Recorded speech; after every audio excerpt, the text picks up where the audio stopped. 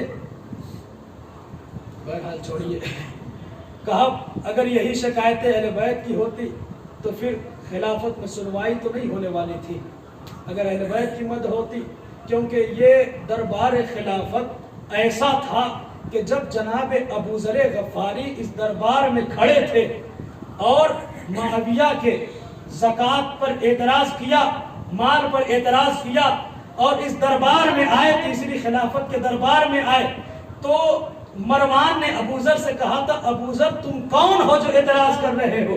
تو ابو ذر نے کہا تھا بس تم یہ سمجھ لو کہ بت کدے میں ابراہیم ہوں. بس یہ سمجھ لو بت کدے میں ابراہیم ہوں. کہا بھئی مسلسل شکایتیں آئی ولید کی, تو مروان نے خلیفہ کی انگوٹھی دی اور حکم نافذ کیا کہ ولید کو معزول کر دیا جائے. ولید معزول ہو گیا. پھر جب خلافت بدلی اور معاویہ کا دور آیا تو یہی ولید اب مدینے کا گورنر بن چکا, اور مروان کی کوئی بھی حصہ داری اس حکومت میں نہ رہی. تو مروان بھی بیچارہ جلا ہوا تھا ولید سے, سوچا میں کچھ نہ کروں تو حسین کے مقابل میں اسے کر دوں. لہٰذا اس نے مشورہ دیا کہ ولید حسین کو یا قتل کر دے یا بیعت لے لے. لیکن اب تک امام ولید کے یزید کے حکم میں ٹال مٹول کر رہے تھے کہ میں بیعت کہ میں مستحق کے خلافت جو ہوگا اس کی امت بیعت کرے گی. لیکن جب مروان نے قتل کی دھمکی دے ڈالی تو اب ایک مرتبہ امامت نے یہ آواز لگائی, اے نیلی آنکھ والی عورت کے بیٹے, تیری مجال جو تو مجھے قتل کرے, تو جھوٹا ہے, تو دھوکے میں ہے. ولید کیا تو نہیں جانتا ہم کون ہیں؟ ہم خاندان نبوت ہے, ہم معدن رسالت سے ہیں, فرشتوں کا ہمارے گھر آنا جانا ہے, اللہ کی رحمتیں ہمارے گھر نازل ہوتی ہے. پہچان اللہ کی رحمتیں ہمارے گھر نازل ہوتی ہے. ہم وہ ہیں جن کے گھر سے دین چلا, ہم وہ ہیں جب کوئی گھرانہ نہ ہوگا تب بھی ہمارا گھرانہ ہوگا, اور دین کوئی گھرانہ نہ ہوگا ہمارا دین ہمارا گھرانہ ہوگا.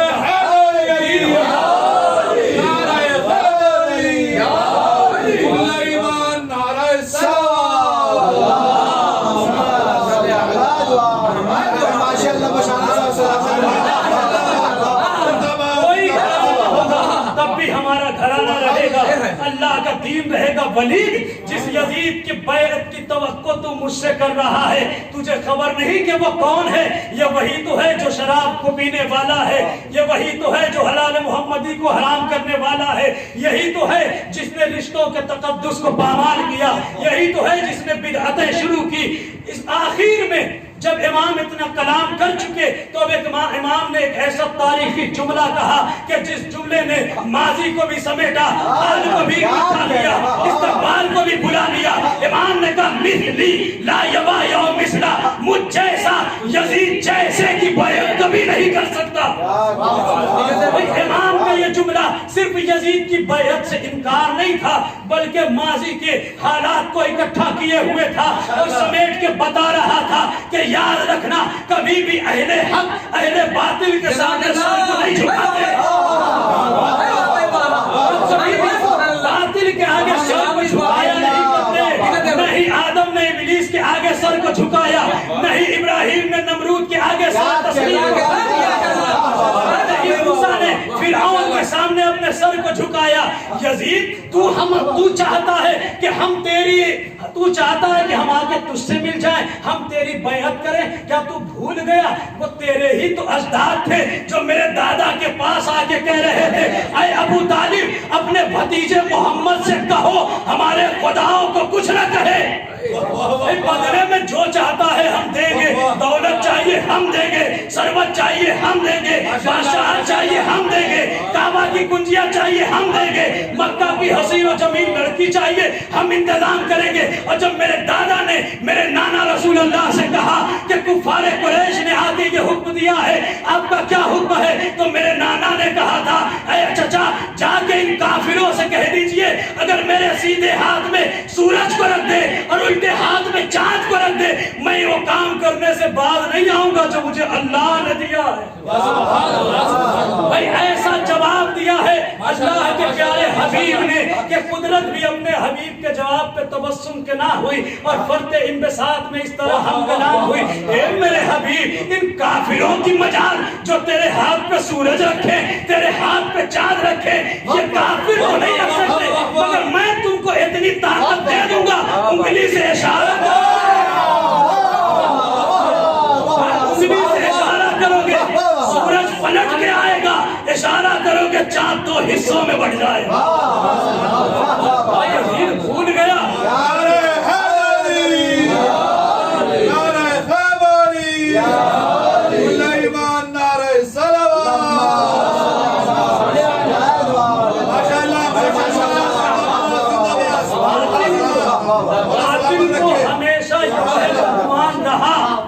کہ وہ حق کو اپنے آگے جھکا لے گا مگر ہمیشہ اسے منہ کی کھانی پڑی، نہیں ماضی میں کبھی حق باطل کے آگے جھکا، نہ ہی امام حسین نے یزید کی بیعت کی اور نہ ہی اس دور میں جو حسینی راہ کا مسافر ہوتا ہے کبھی یزیدیت کے آگے سر کو نہیں جھکاتا۔ بھئی ہم نے دیکھا کہ جب شہید باقر النمر کو حکومت چاہ رہی تھی کہ جو انہوں نے حق کی صدا کو بلند کیا ہے اسے دبا دیا جائے، اسے بجھا دیا جائے، اسے ختم کر دیا جائے، تو سر دے کے باقر النمر نے دنیا والوں کو بتا دیا اہل حق کے سر کو کاٹ تو سکتے ہو جھکا نہیں سکتے، کاٹ تو سکتے جھکا نہیں سکتے۔ امام نے یزید کی بیعت سے انکار کیا، ولید کے دربار سے واپس آ گئے اور پھر امام حسین نے مدینے کو بھی چھوڑ دیا، اور جب مدینے کو چھوڑا تو شہید مطہری علیہ الرحمہ لکھتے ہیں کہ امام حسین علیہ السلام کے مدینہ سے نکلنے کے بارے میں 3 طرح کے نظریات پائے جاتے ہیں۔ ایک نظریہ دشمنوں کا ہے، ایک نظریہ نادان دوستوں کا ہے اور ایک نظریہ خود امام حسین علیہ السلام کا ہے۔ کہا دشمنوں کا نظریہ یہ ہے کہ دشمن یہ کہتے ہیں کہ حسین ابن علی مدینہ سے اس لیے چلے تاکہ وہ اقتدار کو حاصل کریں، تاکہ وہ حکومت حاصل کریں، لیکن اپنے مقصد میں کامیاب نہ ہوئے۔ ایسا عقیدہ رکھنے والے سب پہ خدا کی لعنت ہو۔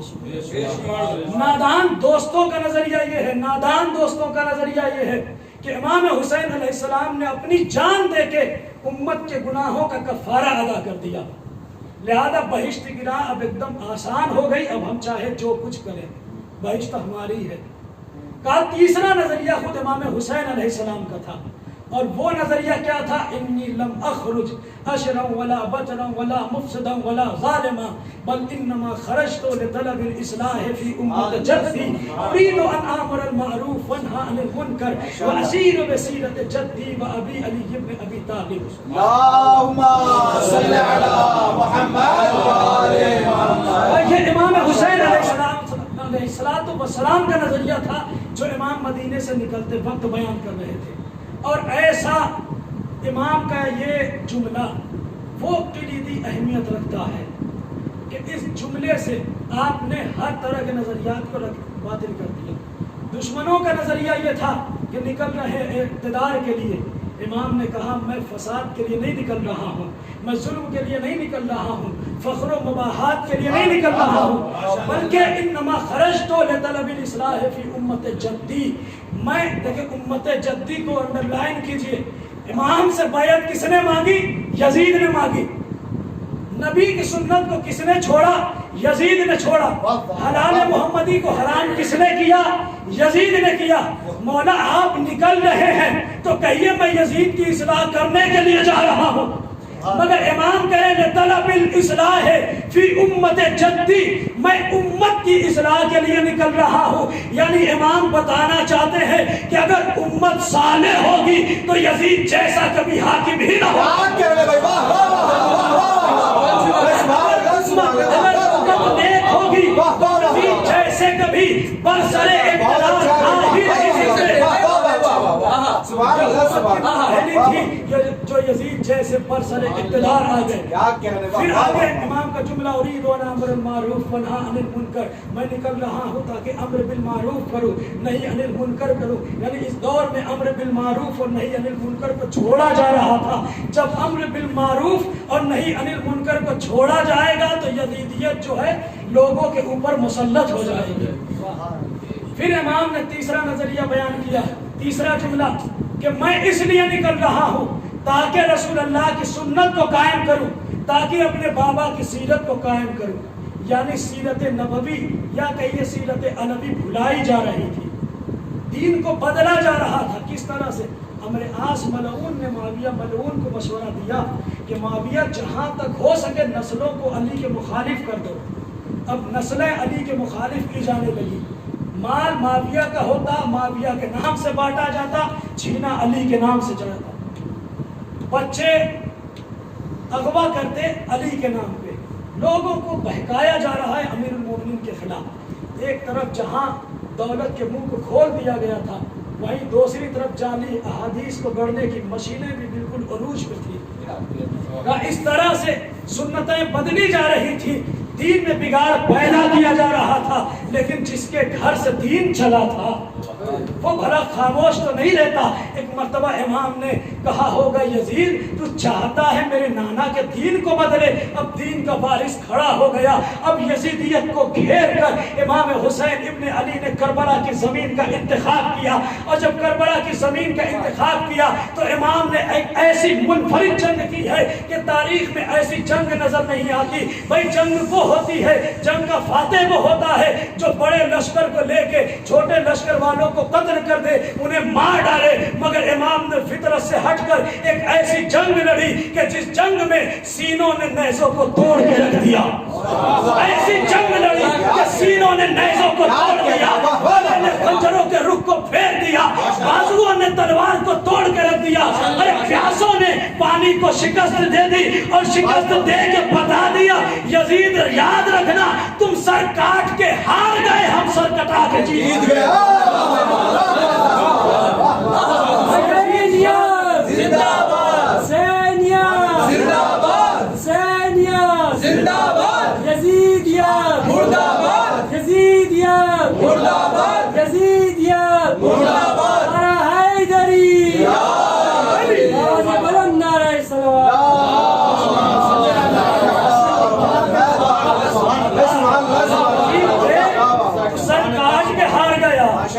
سر کٹا کے جیت گیا.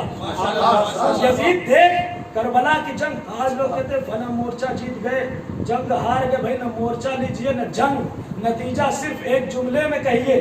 یزید چاہتا تھا امام حسین بیعت کر لے. اگر یزید امام سے بیعت لے لے تو سمجھ جائیے کہ یزید جیتا ہے. لیکن اگر اس گھر کا چھوٹا سا بچہ بھی گلے پہ تیر کھا کے مسکرا کے کہے بابا آپ جیت گئے, سمجھ جائیے یزیدیت کو شکست ملی ہے. کربلا کے میدان میں حسین ابن علی نے یزیدیت کو اس طرح سے شکست دی کہ یزیدیت کو موت کے کنارے پہ لا کے کھڑا کر دیا. لیکن ابھی بھی ضرورت ہے کہ یزیدیت کو موت کے کنارے سے لعنت کے دلدل میں ڈھکیلا جائے. اور لعنت کے دلدل میں ڈھکیلنے کے لیے اب کون تھا؟ حسین تو شہید ہو چکے. اب کون تھا کہ جو شام کا معرکہ فتح کرتا؟ کربلا تو حسین نے جیت لی, شام کو فتح کرنا باقی تھا. ایک مرتبہ علی کی شیر دل بیٹی زینب علیہ مقام نے اپنی کمر کو تھاما اور کمر کو تھام کے کہا بھیا تیرے ادھورے مقصد کو زینب پورا کرے گی. بھیا کربلا تم نے فتح کیا, شام کو میں فتح کروں گی. اور شام کو فتح کرنے کے لیے اسیروں کا یہ قافلہ چلا اور شام میں پہنچ کے 2 محاذ پہ جنگ کی. ایک محاذ کو سید سجاد نے سنبھالا, ایک محاذ کو زینب علیہ مقام نے سنبھالا. سید سجاد نے جو مقام سنبھالا, سید سجاد نے حسینیت کی فتح کے لیے جس زمین کا انتخاب کیا وہ دمشق کی جامع مسجد تھی. اور ایسی جنگ کی زبان کے ذریعے سے, اپنے خطبے کے ذریعے سے, کہ یزید کے خطیب کو منبر سے ڈانٹ کے اتارا اور خود منبر پر آئے, اور آنے کے بعد یزید کے ظلم کا, ستم کا, یزید کے اہل بیت کے مقابلے میں, اہل بیت کی دشمنی میں لوگوں کو اہل بیت سے دور کرنے کے لیے یزیدیت اور معاویہ نے جو قلعہ بنایا ہوا تھا, بھائی 40-45 برس کی محنت کے بعد یہ قلعہ تیار کیا گیا تھا اہل بیت کے خلاف. کیا کہنا سید سجاد کا کہ جس کے ایک خطبے نے یزیدیت کے قلعے کو زمین دوز کر دیا, یزیدیت کے قلعے کو زمین دوز کر دیا. کیا کہنا سید سجاد کا کہ جنہوں نے اپنے بابا کی سیرت کو اس طرح سے بچایا, نبی کی سنت کو اس طرح سے بچایا کہ تبلیغ تو یہ ہوئی تھی, اور خود یزید کا اعلان بھی یہی ہو رہا تھا کہ نہ وحی آئی نہ قرآن. بھائی ابھی دیکھیں سید سجاد کے آنے سے پہلے یزید کہہ رہا تھا نہ وحی آئی نہ قرآن, نہ وحی آئی نہ قرآن, مگر سجاد کے خطبے کا اثر یہ ہوا کہ یہی یزید کہہ رہا ہے مؤذن اذان دے, مؤذن اذان دے.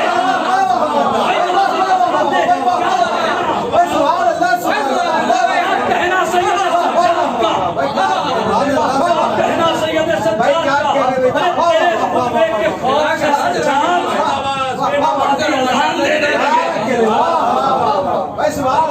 کہنا سید سجاد کا. تو سید سجاد کی گردن میں تھا مگر گلا یزیدیت کا جگڑ دیا. بیڑیاں سجاد کے پیر میں تھی مگر یزیدیت کے پیروں کو ایسے باندھا کہ یزیدیت 2 قدم نہ چل سکی. ایک جنگ فتح کر لی امام حسین نے, ایک جنگ کو فتح کیا سید سجاد نے. بھئی ابھی علی کی شیر دل بیٹی زینب باقی ہے, ابھی یزیدیت کو رسوا کرنا باقی ہے. یزیدیت دربار سجا رہی ہے, ہم انہیں ذلیل کریں گے.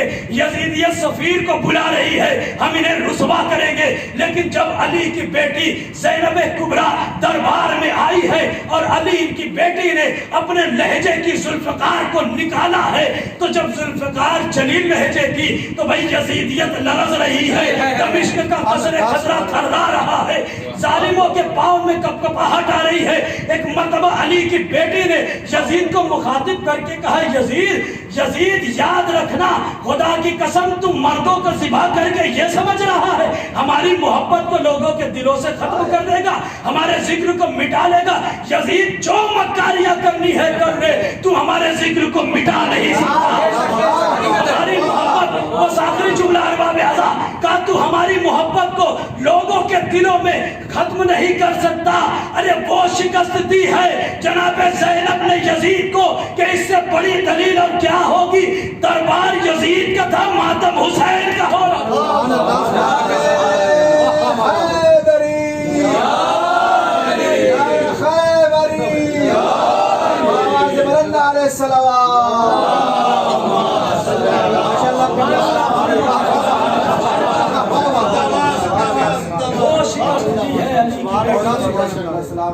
دربار یزید کا ہے. زینب کبریٰ نے یزیدیت کو رسوا کر کے, یزیدیت کو ذلیل کر کے, موت کے کنارے پھینک کے اللہ کے دین کو بچا لیا, حسینی مشن کو بچا لیا, مقصد کربلا کو بچا لیا. دین تو بچ گیا مگر زینب اجڑ گئی. ارباب اعضا, یہ مجلسیں صرف مجلس نہیں ہیں بلکہ صداقت حضرت محمد مصطفیٰ پہ دلیل ہے. یہ جلوس صرف جلوس نہیں ہے بلکہ حقانیت نبی کریم پہ دلیل ہے کہ نبی کریم آپ نے جو 1400 برس پہلے کہا تھا قتل حسین سے مومنوں کے دلوں میں جو حرارت پیدا ہوگی وہ کبھی سرد نہیں ہوگی. یہ مجلسیں، یہ جلوس، یہ شب بیداریاں، یہ حرارت عشق حسین اسیران کربلا کے عنوان سے یہ خمسہ ہے. ماہ سفر اہل بیت کی اسیری کے ایام ہیں. ارباب عزا، اگر کسی انسان کے اوپر 3 طرح کی مصیبتیں پڑ جائیں تو انسان حواس باختہ ہو جاتا ہے. جو ذہن کے ماہرین ہیں وہ کہتے ہیں کہ اگر کسی کے نظروں کے سامنے اس کا جوان بیٹا مر رہا ہو تو پھر اسے ہوش نہیں رہ جاتا. بات دوسری کہا اگر کسی کے گھر میں آگ لگ جائے اور اس آگ میں اس کے بچے پھنسے ہوئے ہونا تو پھر ہوش باقی نہیں رہتا. کہا اور اگر زلزلہ آ جائے کہیں پہ تو پھر انسان حواس باختہ ہو جاتا ہے، اپنے کو بچانا چاہتا ہے. اگر کسی پہ ان تینوں میں سے ایک مصیبت پڑ جائے پاگل ہو جائے گا. اللہ اللہ، کیسی ثابت قدم تھی، کیسا صبر تھا علی کی بیٹی زینب کبریٰ کا کہ بی بی پہ ایک مصیبت نہیں، تینوں مصیبتیں ایک ساتھ آئی، ایک دن میں آئی. ارے ایک بیٹا نہیں، 18 بھائی، 18 بھائیوں کے لاشوں کے درمیان کھڑی ہے جناب زینب کبریٰ. صرف ایک خیمہ نہیں جلا بلکہ سارے خیمے جل گئے اور ایسے خیمے چلے کہ بچی کے دامن میں آگ لگ گئی. ایسا خیمہ چلا کہ میرا بیمار امام جلتے ہوئے خیمے میں تھا، مگر وہ صبر تھا جناب زینب کا جو جلتے خیمے سے سجاد کو بھی بچا کے لے آئے. کہا اگر کسی کے زلزلہ آ جائے انسان حواس باختہ ہو جاتا ہے، مگر حسین شہید ہوئے زمین کربلا پہ زلزلہ تھا مگر زینب ثابت قدم رہی. کیا استقلال تھا، کیا صبر تھا. ارباب عزا، علامہ حافظ کفایت حسین آل اللہ مقامہ کہتے ہیں کہ لوگ غلط کہتے ہیں کہ امام حسین کربلا میں ذبح ہوئے، زینب شام چلی گئی. کہا میں کہتا ہوں کہ کربلا کے میدان میں جس طرح حسین ذبح ہوئے اسی طرح سے زینب بھی ذبح ہو گئی. کہا اسلام میں ذبح کے طریقے مختلف ہیں. جانور کا ذبح یہ ہے کہ اس کی گردن کو کاٹا جائے، مگر مچھلی کا ذبح یہ ہے کہ اسے بس پانی سے باہر نکال لیا جائے. علامہ حافظ کفایت حسین کہتے ہیں حسین کا ذبح یہ تھا کہ آپ کے گلے کو شمر نے جدا کیا، مگر زینب کا ذبح یہ تھا سر سے چادر چھن گئی. ارے اسیر کر کے دیار بدیار اس طرح سے پھرانا، جب جب نامحرموں کی نگاہ شہزادی کے سر میں پڑتی زینب جب جب نامحرموں کی نگاہ بی بی کے کھلے سر میں پڑتی بی بی ذبح ہو جاتی. کربلا سے پہلے زینب تھی مگر کربلا کے بعد زینب کبھی عباس ہے کبھی حسین ہے. بالکل جیسے عباس پہرا دیتے تھے زینب حفاظت کر رہی ہے، جیسے حسین خطبہ دے رہے تھے زینب خطبہ دے رہی ہے. ارباب عزا، قافلہ کربلا سے بڑھا، کوفہ آیا، کوفہ کی مصیبتوں منزلوں کو طے کر کے یہ قافلہ شام میں داخل ہو گیا. ارباب عزا، جب قافلہ شام میں داخل ہوا تو جب جناب زینب کربلا آئی تھی تو بی بی کے سر کے بال سفید تھے، مگر جب بی بی شام میں آئی ہے تو سر کے بال سفید نہیں تھے بلکہ سر کے بال رنگین ہو گئے تھے، سر کے بال لال ہو گئے تھے. کسی نے پوچھا بی بی کے سر پہ یہ خون کیسا تھا؟ کہا جب کوفہ سے اس قافلے کو اسیر کیا گیا تو طریقہ یہ رکھا گیا کہ ہر بی بی کا ہاتھ پس گردن باندھا گیا اور اسے بے کجاوا اونٹ پہ بٹھایا گیا. اور جب بے کجاوا اونٹ پہ بٹھا کے یہ قافلہ چلا ہے تو عمر صاحب کہتا اونٹ کو دوڑایا جائے. جب اونٹ دوڑتا ماؤں کے ہاتھ بدھے تھے. ارے ماؤں کی گود سے بچے زمین پہ آتے، ماں تڑپ کے کہتی عمر صاحب قافلہ روک دے، مگر ظالم قافلہ نہیں روکتے. ارے کربلا سے بچے چلے تھے، شام آتے آتے صرف چند ہی کیوں رہ گئے. کتنی قبریں ہیں جو کوفہ سے لے کے شام کے راستوں میں بن گئی. اے ارباب عزا، جب جناب زینب نے دیکھ لیا کہ قافلے کو نہیں روکا جا رہا ہے تو بی بی نے ایک دستور بنا لیا، جب جب اونٹ سے کوئی بچہ گرا علی کی بیٹی نے بھی خود کو اونٹ سے گرا دیا. ارباب عزا، ذرا تصور کرو گریا اور بڑھ جائے بندھے ہیں، اونٹ کی پشت ہے. آپ مصائب پڑھتے ہیں نا کہ ایک ذاکر کے خواب میں میرے مولا عباس نے آ کے کہا تھا تو میری مصیبت تو پڑھتا ہی نہیں. کہا مولا میں تو سب پڑھتا ہوں، بازو کا کٹنا پڑھتا ہوں، مشق کا چھدنا پڑھتا ہوں، آپ کے سر پہ گرز کا لگنا پڑھتا ہوں، مولا سب مصیبت پڑھتا ہوں. کہا میری وہ مصیبت کیوں نہیں پڑھتا جب میں گھوڑے سے زمین میں آیا. کہا جب کوئی بلندی سے گرتا ہے ہاتھوں کو ٹیک دیتا ہے، میرے تو ہاتھ ہی نہیں. کیا ابوالفضل عباس آپ کی مصیبت میں آپ کی بہن زینب شریک ہو گئی، ہاتھ بدھے تھے. ارے بی بی نے خود کو اونٹ کی پشت سے گرایا، سر زمین پہ پڑتا. ارے بازو تھے بدھے پشت پہ اور ہاتھ اور بال کھلے تھے. ایسے ہی گری جیسے کہ عباس گرے تھے. زینب جب جب زمین پہ گرتی سر سے تازہ خون جاری ہو جاتا. یہ خون ہی تھا جس نے بی بی کے بال کو رنگین کر دیا. وَسَيَعْلَمُ الَّذِينَ ظَلَمُوا